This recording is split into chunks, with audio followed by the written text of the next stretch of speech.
Sejam muito bem-vindos ao Fora dos Autos Podcast, o podcast da Jovem Advocacia.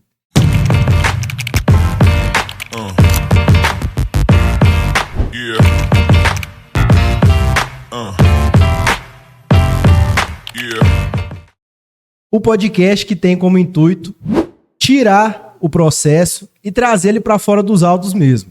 Vamos falar sobre experiências, sobre ensinamentos e sobre as habilidades laterais que todo advogado precisa ter para exercer a sua advocacia com maestria.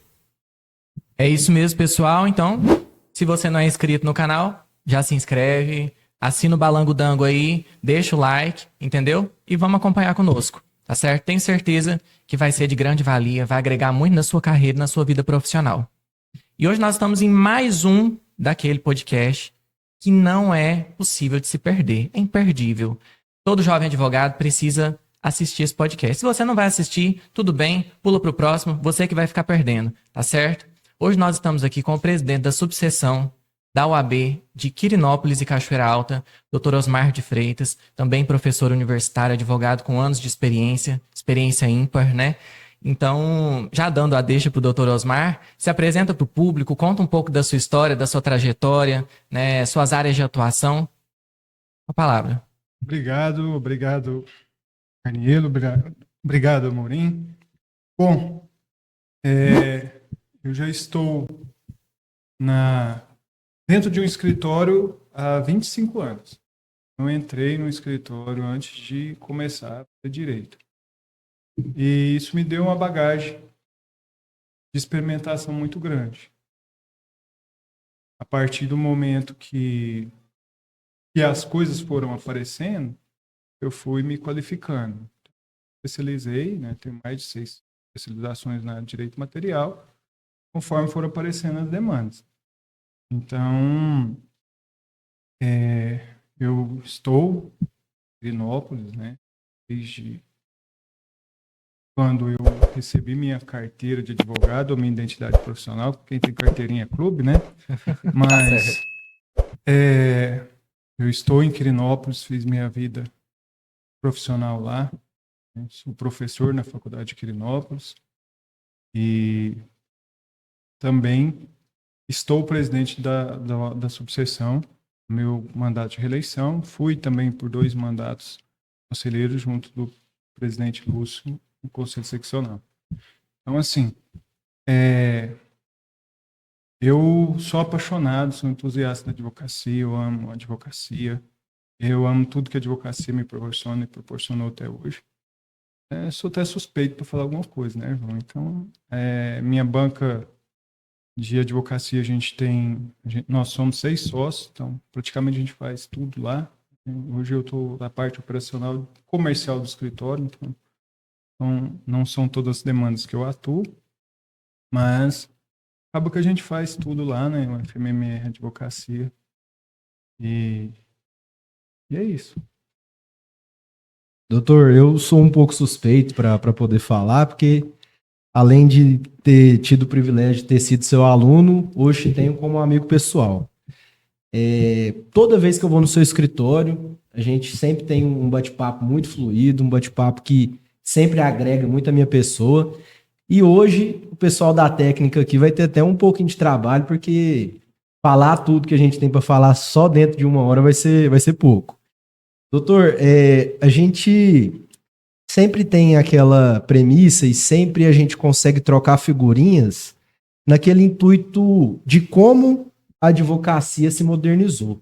Como o senhor já está há 25 anos atuando, já tem uma bagagem aí muito expressiva em relação a viver do direito, a ser uma pessoa que representa a advocacia de Quirinópolis em si, o que você daria de respaldo ou que você tem a agregar para poder passar para a jovem advocacia, tendo como exemplo a sua advocacia do início de carreira? Porque quando você era jovem advogado era de um jeito.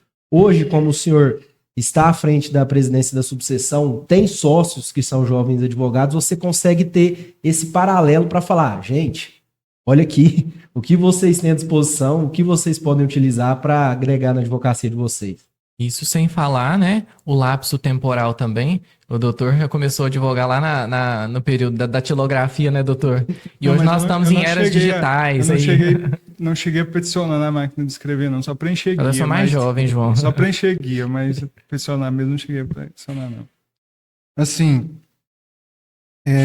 eu vou colocar duas situações. Primeiro que não tem receita de bolo para advocacia. O único conselho que eu dou em nível de empreendedorismo é que não tem atalho. Advogar não tem atalho. Então, se tem atalho, tem alguma coisa errada. É plantar e colher. É isso. A receita da advocacia é essa. Agora, como? Aí tem 1000 vendedores de curso, né? Então, a advocacia está mudando. Ela não tem um curso que vai te dar prosperidade na advocacia, porque se tivesse, o sujeito estava bilionário. A gente tem 1.400.000 advogados. Falta 8.000 advogados para inteirar 1,5 milhão de advogados no Brasil, dados do Conselho Federal de hoje. Se o sujeito tivesse um curso para qualquer coisa da advocacia que revolucionasse a advocacia, ele era o sujeito mais rico do Brasil. Então não existe isso, né? É lógico que, quando eu estudei, o advogado, para ter sucesso, ele tinha que ter um escritório perto do fórum. Era isso. Você trabalhava para comprar um prédio perto do fórum, porque a logística ficava mais fácil. Tanto que todo fórum antigo, todo prédio de tribunal antigo são áreas comerciais bem valorizadas por conta disso, era uma prática. Hoje você tem que saber de administração, de gestão de pessoas, de marketing, de mercado. Então são coisas que eu vi acontecendo. Estudo muito o tema também, já conversei isso com o João. Então, a gente não sabe o que vai acontecer com a advocacia. E aí, antecipando o que eu ia falar no final, o conselho que eu dou é ter uma advocacia de excelência. O que eu quero dizer com isso? Não parar de estudar. O advogado que para de estudar, cada dia ele deixa de ser um pouquinho menos advogado. Então, a mediocridade, ela tomou conta do mercado. Fala assim, tem 50.000 advogados em Goiás. Mas a maioria tenta viver uma vida medíocre. Põe carteira no bolso e nunca mais abre um livro, compra um livro, estuda, aperfeiçoa. Então, aí vai refletir na advocacia dele, porque vai pegar processo com ticket mais baixo, né, e o sujeito não consegue progredir com aquilo, porque não tem autoridade, não tem conhecimento, e isso, de forma colateral, acaba afetando a carreira profissional dele. É uma matemática histórica. Isso aí não fui eu que inventei, não sou eu que vendo essa teoria, então são coisas do mercado que isso existe desde quando o mundo é mundo, né? Eu falava há pouco tempo ainda, um amigo meu, que a única profissão que ainda aceitava a mediocridade era a medicina. Era, né? Porque agora com essa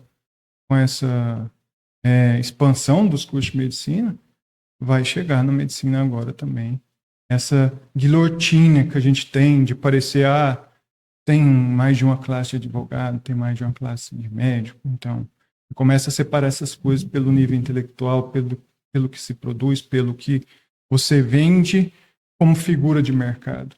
Então, eu acho que o meu insight seria esse, João. Para o doutor, então, de onde que vem essa excelência? O doutor, então, essa excelência, ela é técnica. É técnica e prática, né, João? Também não tem jeito. Você não basta ter o conhecimento se você não tiver onde aplicar ele. Uma das coisas que eu acho mais importante da advocacia dativa é essa experimentação. Porque, às vezes, o advogado no começo de carreira não tem volume processual para poder estar atuando. Então, assim, por mais que alguns advogados critiquem o valor que é pago pelo Estado, né, e realmente é uma pauta que a gente briga há muitos anos, mas é uma oportunidade que o jovem advogado tem de também colocar o conhecimento em prática. Sim, principalmente no criminal, né? Sim, é o que tem mais demanda para a gente aqui no interior, né? Então, eu acho que acaba casando as coisas. também não basta você ser uma enciclopédia ambulante, você não tem onde aplicar aquilo, né? Também não, isso aí não se conversa, né? Não, justamente. Aproveitando esse gancho da questão da prática, da questão da excelência em si,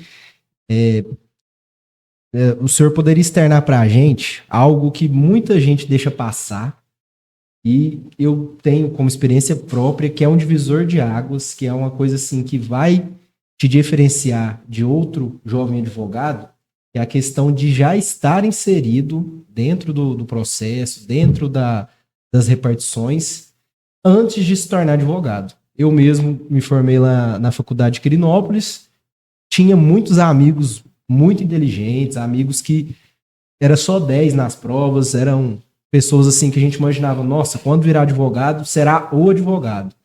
Mas não tinham aquela prática de escritório, não tinham estagiado dentro de uma partição pública, sabiam uma petição de A a Z, mas não sabiam protocolar uma petição.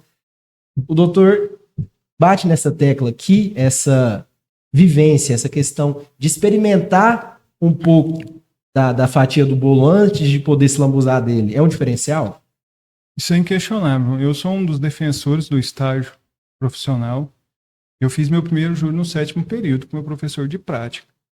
Então, para quem não sabe, né, o estagiário de direito inscrito na ordem, ele pode fazer todos os atos judiciais acompanhado de advogado. O advogado pode ficar lá sentadinho, ele presidir a audiência, ele fazer o júri sozinho. O advogado fica participando ali como um fiscal. Né? Para quê? Para realmente ele ter experimentação, para saber se é aquilo que ele quer para a vida dele. Eu sou um dos defensores do estágio. Eu falo e questiono qualquer pessoa que fizer, qualquer acadêmico de direito que fizer 1 ano de estágio num lugar que ele vai trabalhar, porque também tem que separar essas coisas. Né? Tem estágio que bota você para fazer serviço de secretária, tem estágio que bota você para fazer serviço de papelaria. Então, isso aí não é estágio. É o estágio que põe você para viver a advocacia. Qualquer pessoa que for para um lugar que o cara joga um processo na mesa dele, fala, se vira aí, acha uma solução aí para mim. Qualquer estudante que fizer um estágio desse, ele está ganhando 10 anos de prática. Porque uma coisa é você ter o conhecimento. A outra é você conhecer a malandragem do sistema. Né? O carioca gosta de usar esse termo do malandro. Então, o malandro é o cara que conhece a maldade da rua. O advogado tem que conhecer a maldade da advocacia. Né? De não cair em armadilha de colega, de não cair em armadilha dos agentes, né? Juiz, promotor, às vezes até numa audiência ali, te coloca numa situação por saber que você não tem experiência. Então, eu acho fundamental o estágio. O estágio, ele te dá uma experimentação até para saber se é aquilo que você quer para a vida. Eu falo isso muito lá na faculdade, porque os meninos saem e aí as coisas não acontecem. Né? Você está fazendo estágio ali, você tem que começar a se apresentar.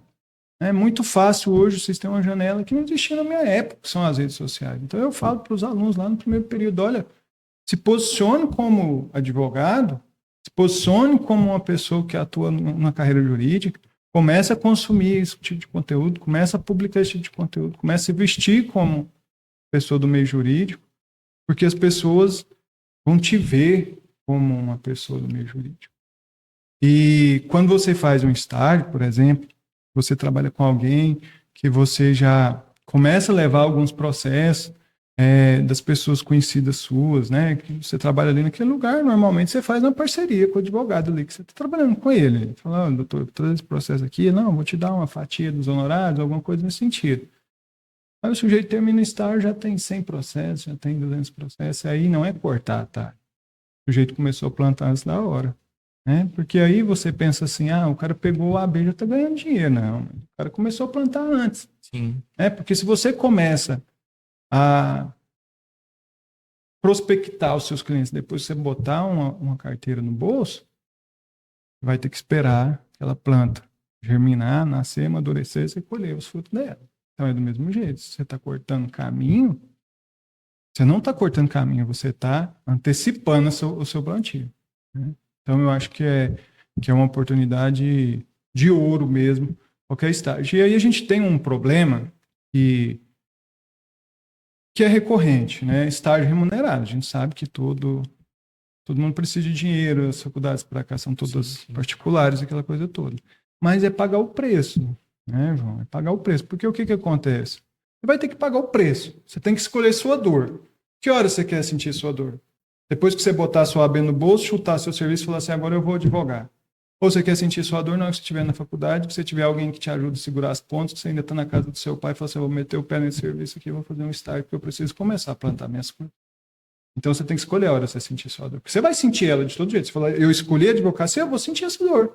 Você não vai cortar atalho. Tem jeito, tem como você receber honorário de um processo que você não fez. Tem como. Essa receita aí é a primordial do direito. Então, você vai escolher a sua dor. Que horas que você pode? Que horas você está disposto a se sacrificar pelo aquilo que você quer? A conta é essa. Muito bem, é isso aí, conselho de vida, conselho profissional, viu? E eu acho que casa muito com o que o doutor falou. Eu sempre falo sobre isso, eu acredito que eu já mencionei em algum dos episódios, e é o seguinte, você está rompendo as barreiras sociais, porque às vezes a pessoa é um estudante, ou já é um profissional formado, e gera-se uma frustração no sentido de que, poxa, mas eu não sou procurado, poxa, as pessoas não me contratam. Será que as pessoas sabem que você é advogado? Será que as pessoas sabem que você cursa direito? Vamos começar por aí. Seus familiares sabem que você estuda direito? Você está rompendo esses vínculos sociais, essas barreiras sociais? É sobre isso. É sobre também ter conhecimento, né? Mesmo que um limitado, né? Quando um estudante, mas que as pessoas minimamente saibam que você está ali buscando algo, você está se inserindo nessa área. Porque do contrário, vai ser às vezes um profissional agente secreto, né? Ninguém sabe que ele atua, ninguém sabe que ele é advogado, ninguém sabe que ele estuda direito. Então, é complicado também. Né? Então, assim, tenha orgulho da sua profissão, tenha orgulho do seu curso. Você escolheu aquilo para a sua vida. Agora, se não é o que você quer também, cabe aí uma análise crítica mesmo, de olhar para si, de fato, com esse olhar crítico e talvez se reconhecer ali numa posição de que talvez aquilo não é para você. Né? Também por esse caminho. Eu costumo brincar, João, o seguinte, que se ninguém te incomoda fazendo uma pergunta jurídica impertinente, você está fazendo o curso errado. Né? Então, se no dia do almoço de domingo, ninguém vem te perguntar alguma coisa de direito, ou numa fila de banco, de lotérica, que a gente já não vai mais nisso, né? Mas se a pessoa não te incomoda com a pergunta impertinente de direito, você está fazendo o curso errado. Porque as pessoas não te veem como uma pessoa que tem conhecimento jurídico. É isso aí, é romper a barreira, começar o mundo te ver como um profissional do direito. Né? Eu falo profissional do direito porque a gente não sabe o que o acadêmico quer fazer ainda. Né? É um mundo, mas como a gente está falando aqui de advocacia, eu acho que isso, principalmente para quem tem o olhar de que eu quero advogar, esse start ele tem que vir mais cedo. Tem que vir mais cedo. Não que quem não teve oportunidade, ou quem não pôde, ou quem não tem informação, que está vencido disso. Mas se você conseguir colocar isso na sua cabeça o quanto antes, sua advocacia vai ser próspera mais rápido.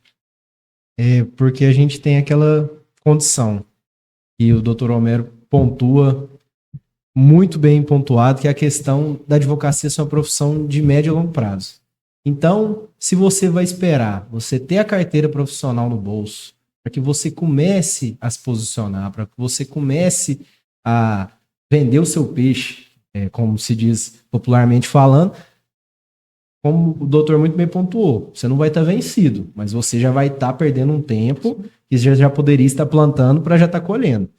Eu tive esse insight, essa questão desse start, por residir em São Simão, trabalhava na Caramuru na área administrativa e fazia faculdade em Quirinópolis.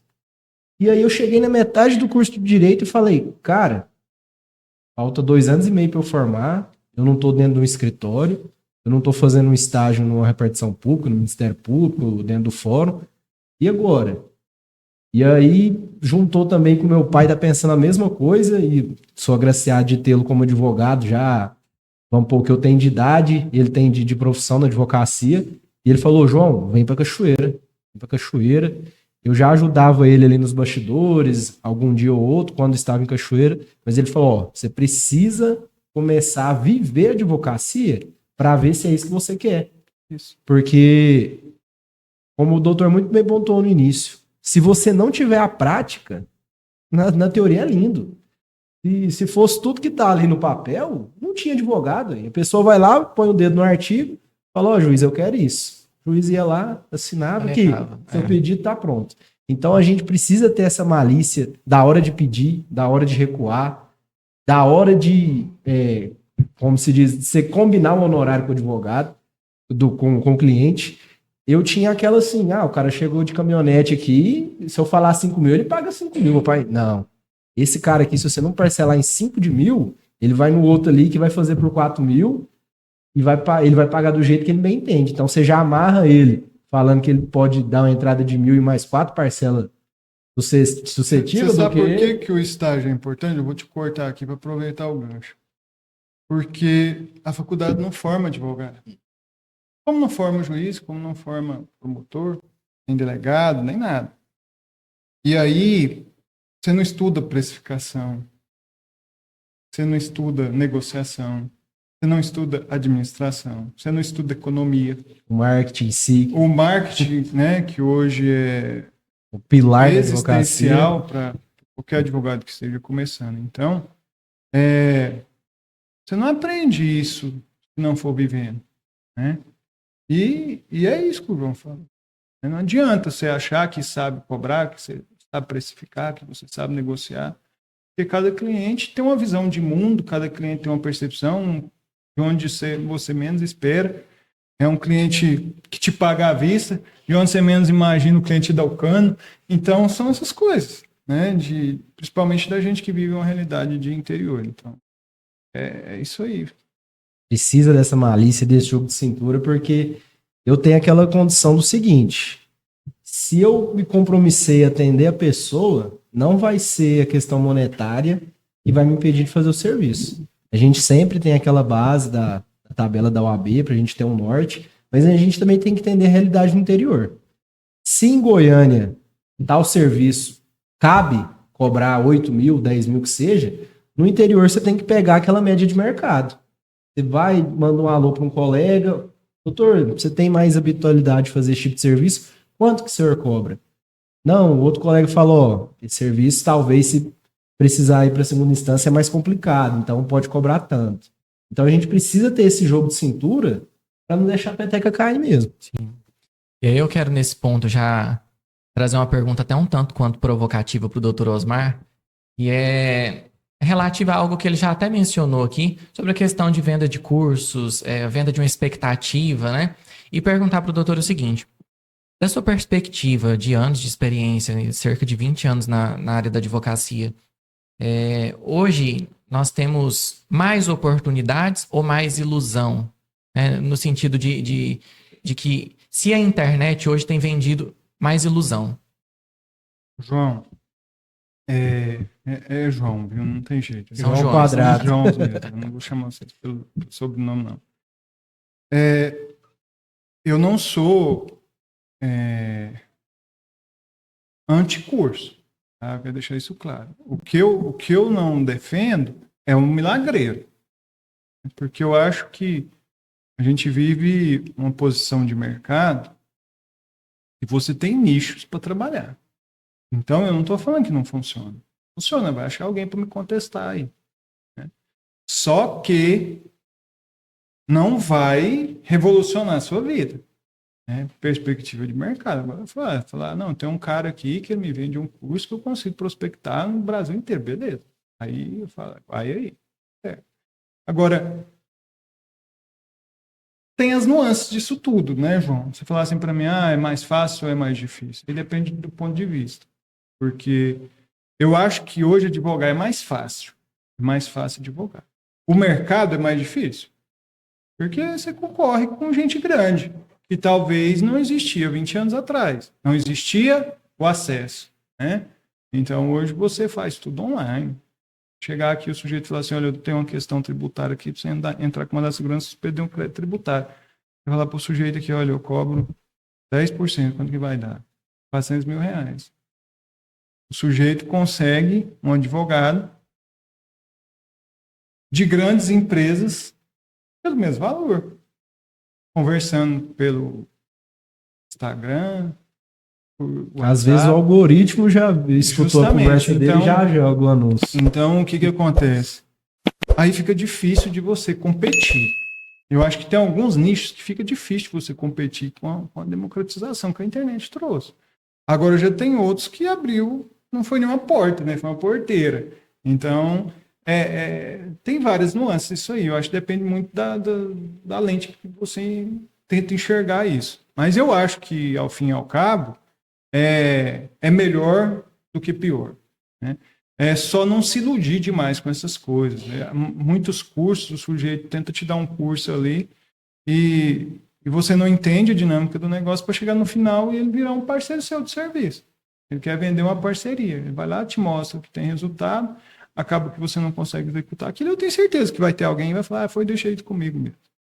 E aí o sujeito vende uma parceria, não vende o curso. Acontece muito isso. Então, só ter cuidado com isso, né? Não estou mitigando isso aí, não, nem falando que não tem resultado, mas precaver disso tudo. Eu faço atendimento ao público lá na UAB. Aí, outro dia, chegou uma pessoa lá para atendimento e aí ela pediu para me olhar um processo que eu não conseguia contactar o advogado. Aí foi lá o processo, o advogado era de Santa Catarina. E eu falei, onde você arrumou esse advogado? A pessoa lá de Quirinópolis, nasceu de Quirinópolis. TikTok. Contratei advogado para TikTok. Aí você fala assim, não tem mercado? O cara não sai da casa dele para ir no escritório, não. O cara dá um feedback ali, responde o cliente, resolve o problema dele, faz tudo pelo WhatsApp. O cara não precisa sair da casa dele, gastar gasolina e ir para cá ou ir para lá. Pronto. Tá lá o processo, tá rodando, teve audiência, teve sentença, tá pro tribunal. Falar assim, não tem mercado? O cara lá do sul tá pegando serviço aqui no quintal nosso. Não tem mercado? Eu falo que mercado tem. O que falta, eu volto lá na tecla da excelência. Todo mundo quer a mediocridade. Todo mundo quer fazer o arroz com feijão. É o processo previdenciário de aposentadoria rural que qualquer advogado faz, é a açãozinha de família que qualquer advogado faz, é a açãozinha criminal que qualquer advogado faz, é a açãozinha trabalhista que qualquer advogado faz. Aí você vive naquela mediocridade e vai ter uma vida medíocre. Não adianta, na hora que vier o sujeito novo, excelente, que o sujeito detona na área dele, ele vai te engolir, porque ele está estudando, ele sabe, ele tem expertise, ele tem uma tese diferente, ele vai para cima. É isso aí que muda o direito. É isso aí que muda o mercado. Então, não tem outra receita também. Tem outra receita. Eu falo, inclusive, que o conhecimento ele é melhor do que a prática. Ele é melhor do que a prática. A soma disso é um resultado excepcional.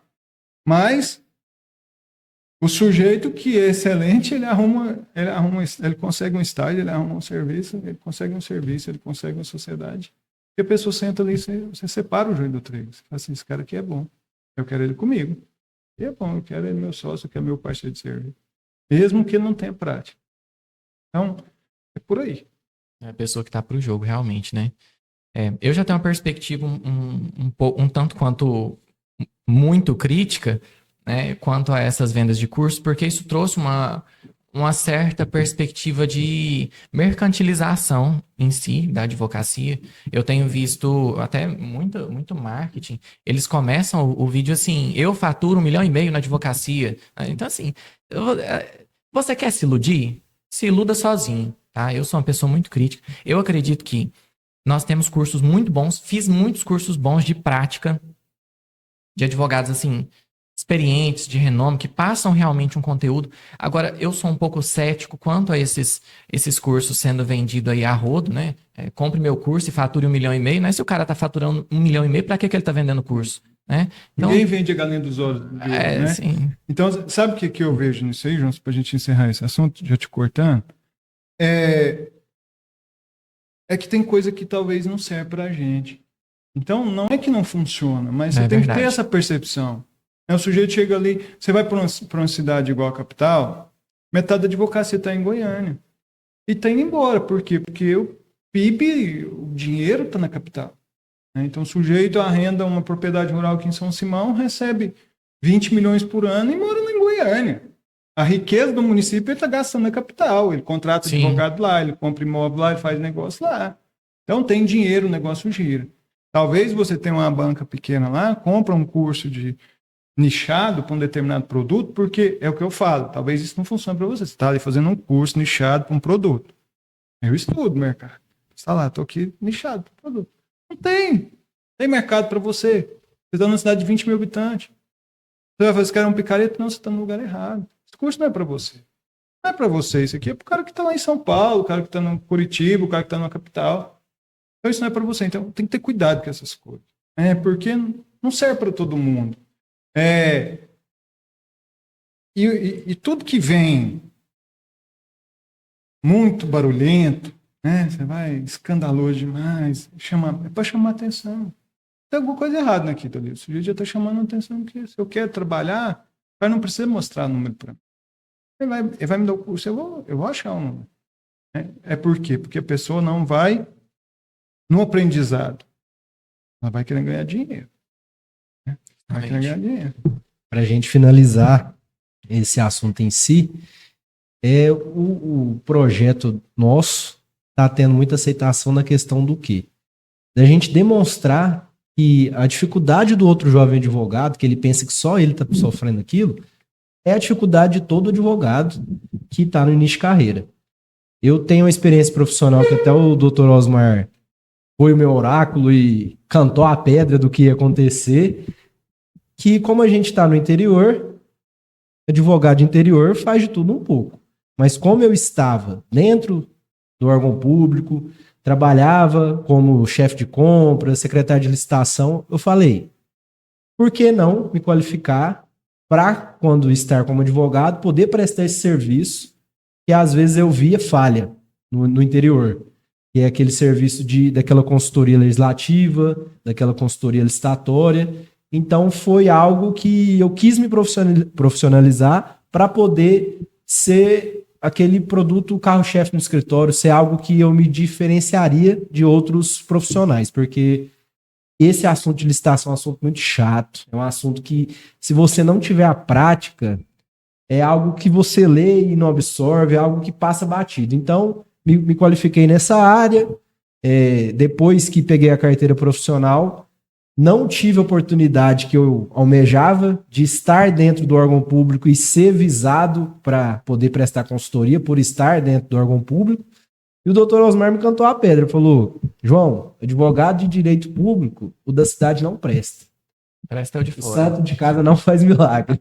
Então eu já fui ali calçando, já fui procurando uma via de mão dupla ali para poder ter outro assunto que eu poderia me especializar, que estou agora até terminando uma pós em direito trabalhista, mas o doutor Osmar cantou a pedra para mim. Falou, advogado, direito público, só presta os de fora. Então, se você quer qualificar nessa área, qualifica em licitação. O empresário vai precisar de você, você vai precisar fazer uma licitação para o dono de material de construção que quer vender para a prefeitura. Então, eu, como se diz, me agarrei nessa boia aí, porque bateu o relô, o que o doutor Osmar falou aconteceu. A gente vive muito isso no interior, né? A gente acaba que as percepções pessoais, elas são mais afloradas. Então, até aí a gente já entra para uma questão filosófica, né? De valorização de família, de amigos, dessas coisas. A gente sente isso mais no interior, porque acaba que o envolvimento está no seu quintal. Então, vocês dois que ainda vivem, estão em comarcas menores do que a minha, sentem isso mais do que eu, porque acaba que você conhece as personagens do processo.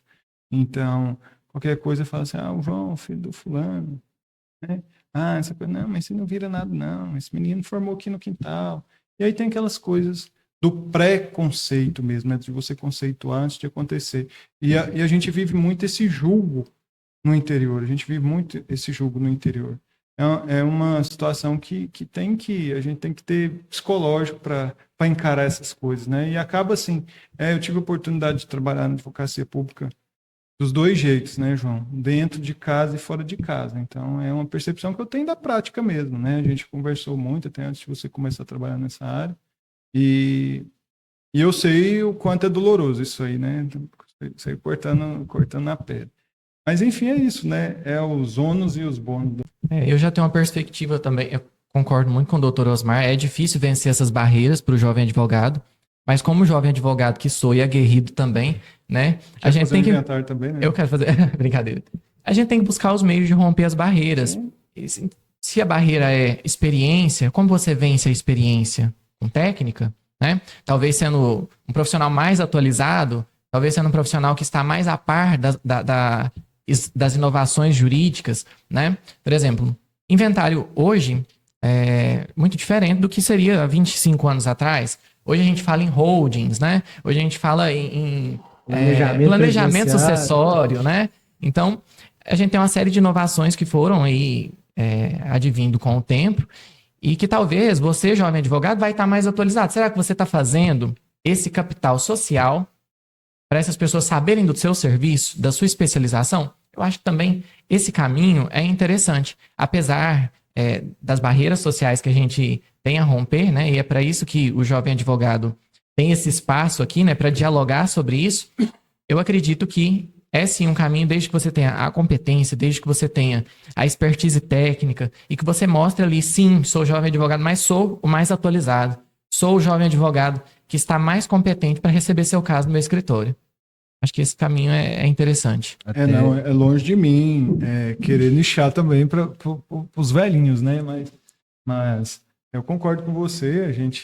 Eu só falo assim, você me pediu uma percepção minha profissional do que eu faço, né? Então, eu faço muito essa parte de inventário, a parte de contexto civil, reparação civil, essa coisa toda. Então, assim, uma coisa que vocês vão ver na prática é a pessoalidade da advocacia. Então, é um negócio muito interessante que a gente vive no interior. O sujeito quer você. Então, o melhor cliente é o cliente que quer você. O melhor cliente é o cliente. E para ele não importa preço, não importa tempo, ele confia em você e acabou. Né? É a pessoalidade. Chega lá e fala assim, não, eu tenho um sócio aqui que faz trabalhista, eu não faço. Eu tenho cliente assim.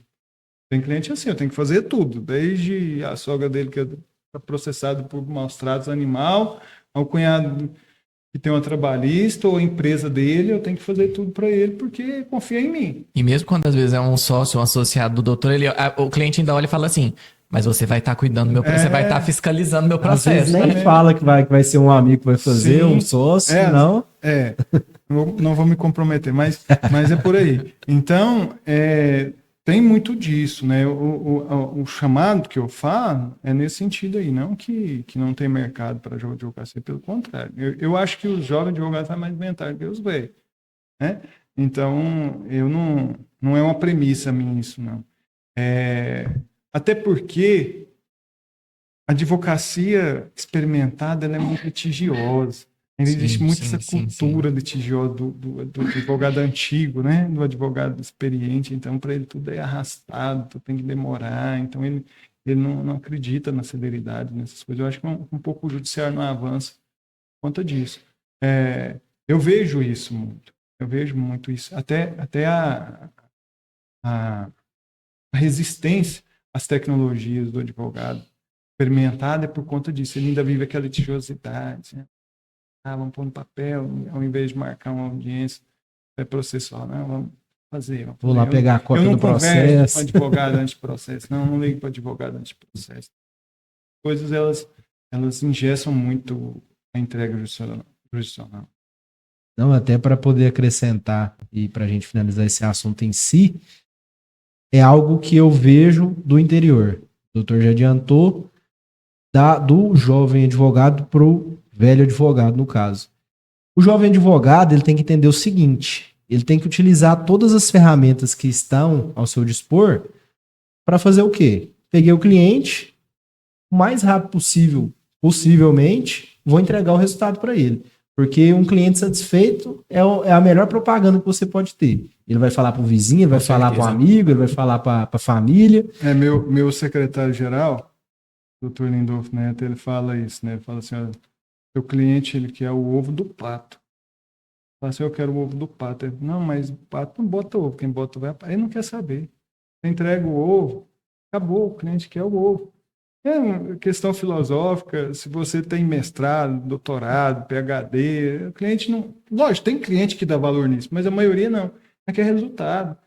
É o que o João está falando, o que às vezes a advocacia experimentada faz, é isso, né? Às vezes demora, não protocola um processo, dificulta demais a vida do cliente, essa coisa toda. Então, assim, é as coisas que vocês têm que começar a ver do diferencial de mercado, né? Que é essa percepção que eu sei que vocês já têm.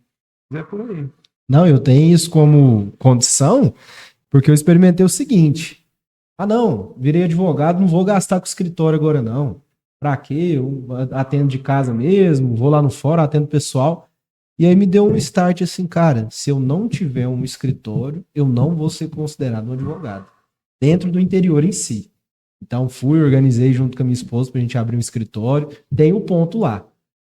Eu tenho, vamos supor que eu atendo 5 clientes na semana. Se for de Cachoeira Alta, os 5 tem aquele, como se diz, aquela disposição e tem aquela tradição de falar, ó, vou no seu escritório então. Então no meu escritório, até o café que eu tomo no escritório é diferente do que eu tomo em casa, é um café mais refinado, que aí é aquele ambiente acolhedor. Não, mas o doutor é granfino, o doutor ele é cliente chique. chegar e falar, nossa, ele diferente. tá me dando atenção, ele tá ali disposto a entender o meu problema. Então eu tenho essa condição. Lá é só disso. café torra média, gourmet. É Muito chique. da hora. Então eu penso assim, se eu vi que o advogado antigo era aquele cara do formalismo, aquele cara do, vou ver que dia que eu tenho tempo, vou ver que dia que eu te atendo. Não, eu disponibilizo o escritório e marco horário, mas se a pessoa fala, doutor, não consigo ir. Opa, que hora que posso estar aí?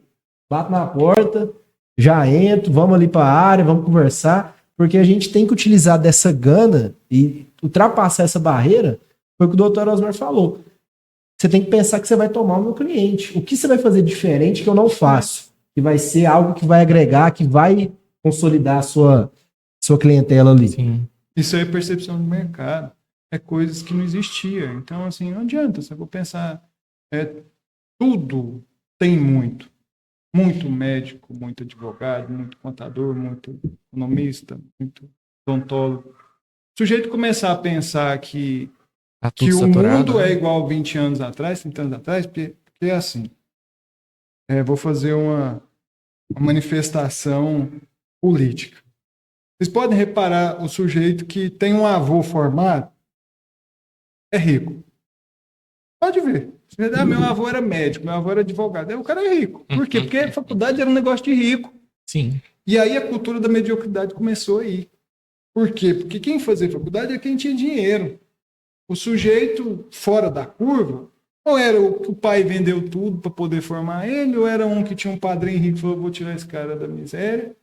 Mas, em geral, era quem tinha dinheiro. Pobre não fazia faculdade. Pobre não fazia faculdade. Você pode pegar, isso aí eu não estou politizando. Não estou politicando, né?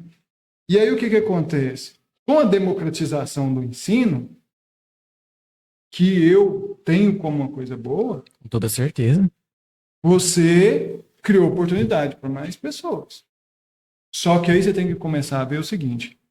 40 anos atrás, quando você formava um advogado, ele vinha para Quirinópolis, tinha 30.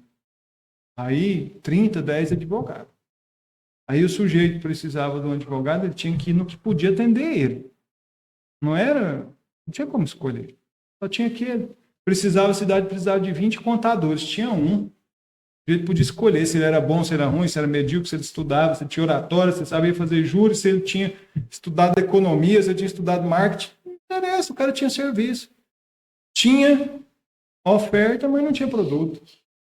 Então, faculdade virou sinônimo de riqueza. Tanto que sua avó, sua bisavó falava assim, não, só forma os meninos que eles estão encaminhados. Você já deve ter ouvido isso. Muito. Por quê? Porque era um negócio inacessível, quem fazia não tinha erro, não tinha profissional mesmo. Hoje é o contrário, você vai abrir um escritório de advocacia, você tem que pensar o seguinte, eu igual abrir um comércio. Se eu vou abrir um lugar, uma padaria, onde tem 20 padarias, eu tenho que pensar o que eu tenho que vender diferente. Porque se eu for vender pão francês, O português ali vende 15 anos. Ele já tem CNPJ, ele já vende para a prefeitura, já vende para repartição pública. Por que o cara vai largar a mão de comprar do português para comprar do meu pão? É o mesmo pão, talvez compra até do mesmo fornecedor, né? Tem algumas panificadoras que compram o pão congelado. Tem que pensar, tomar o cliente do cara. Isso é mercado, isso não é advocacia. Tanto que os insights de mercado, aí eu falo assim, você não tem curso para fazer de vendas? Faz um de qualquer coisa. Os insights de venda é o mesmo. Os insights de mercado é o mesmo. É só você adaptar ao seu projeto. Então, essas coisas, eu falo para os meninos lá, né? Qualquer curso de oratório que tiver, você faz. Qualquer curso de venda que tiver, você faz. Depois você me fala. O cara que sabe vender não passa fome. Não passa fome. O cara que sabe vender não passa fome. Então, são essas coisas. E aí, você fica lá com aquela cabeça, né? Voltando ao assunto, você fica naquela cabeça assim, vou abrir uma portinha aqui e o cliente vai vir. Não vai vir, meu irmão. Não vai vir. Eu peguei minha identidade profissional no final de 2007. Peguei meu AB. Tinham 70 advogados em Quirinópolis. Desses 70, sei lá, devia advogar uns 35, 40. Hoje tem 450. Não tem 20 anos. Tem 450. Você vai achar que o mundo é o mesmo? Você vai achar que o mercado é o mesmo? Você vai abrir uma portinha, comprar um prédio frente ou fora e o cara vai lá te levar cerveja? Vai. Não adianta. Não é assim, não funciona. Aí você tem que pensar no que o João falou lá no começo. Tem que ter habilidade colateral. Estuda oratório, estuda mercado, estuda economia, faz curso, compra curso, pode comprar curso. Só que compra um negócio que funciona. Perde dinheiro com milagreiro, não. Compra um negócio que funciona para você, porque você tem que entender. Falar assim, olha, eu estou fazendo criminal, mas o cara vende um produto, eu não tenho esse produto. Não é para mim, isso aqui é para o cara que vai entrar com ação de indenização. Não tem que saber separar essas coisas. Sua frustração não é advocacia, sua frustração é onde você está consumindo as coisas. Você ter um machado afiado e não ter o que cortar. Sim. E aí vocês estão vendo que o Dr. Osmar tá soltando aqui várias dicas preciosíssimas, né? Assim, eu espero que você esteja anotando, eu tô anotando. Então aqui ele já deixou dicas sobre vendas, sobre mercado, sobre marketing, sobre network, deixou dica aqui também sobre curso de oratória. E aí vou dando já um ensejo pro final, pedir ao doutor que deixe aí uma mensagem, ou um conselho, ou às vezes um puxão de orelha pro jovem advogado. Eu aprendi muito nesses 6 anos de UAB, principalmente em Goiânia. Foi um período de amadurecimento para mim conseguir me convencer de que eu poderia ser o presidente da subseção, me candidatar e gerir. O professor Lúcio, doutor Lúcio Flávio, foi nosso presidente, e ele falava que a advocacia jovem 3 coisas. A primeira, para ter paciência. Então, a advocacia é uma profissão de ansioso. Tem que esperar, tem que pedir. Aí você espera o juiz decidir, você espera marcar a audiência, você espera a sentença, você espera o recurso, você espera a liquidação da sentença, você espera receber o processo. Então, é uma advocacia. A advocacia é uma profissão de paciência. Se não tiver paciência, você vai sofrer muito. A segunda é a persistência, que todo mundo deve falar isso aqui, né? Todo mundo deve falar isso aqui no podcast. Tem que persistir, não tem atalho. Tem que persistir, porque não tem atalho. Plantar e colher, não tem erro. Protocolo, 2.000 processos por ano, depois você me conta. E 3 anos você me conta. Acabou, eu não sei o que, divide isso aí por 12 meses, e aí me faz as contas, bota meta na sua vida. Morre o negócio. Então, não tem outro caminho. Né? Persistência. E, por último, a excelência. Não parar de estudar, aperfeiçoar. Buscar onde que você precisa romper como que você falou aí? As barreiras, As barreiras, né? Ter essa percepção, eu preciso romper a barreira.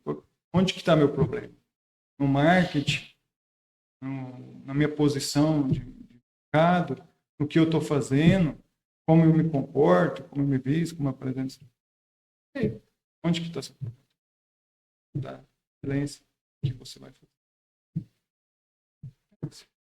Perfeito. Anotaram? Tá aí, ó. Paciência, persistência e excelência. Não, e a gente tem que ter essa noção como uma tríade, como 3 lados iguais de um triângulo. Porque se você persistir demais, mas não tiver excelência, já deixa a desejar. E também tiver ansioso, achando que vai resolver as coisas de rompante, também não resolve. Então, a gente já vamos finalizar aqui o nosso episódio de hoje. Agradeço a todos pela parceria, por estar acompanhando a gente, por estar dando força para esse projeto. E até mais.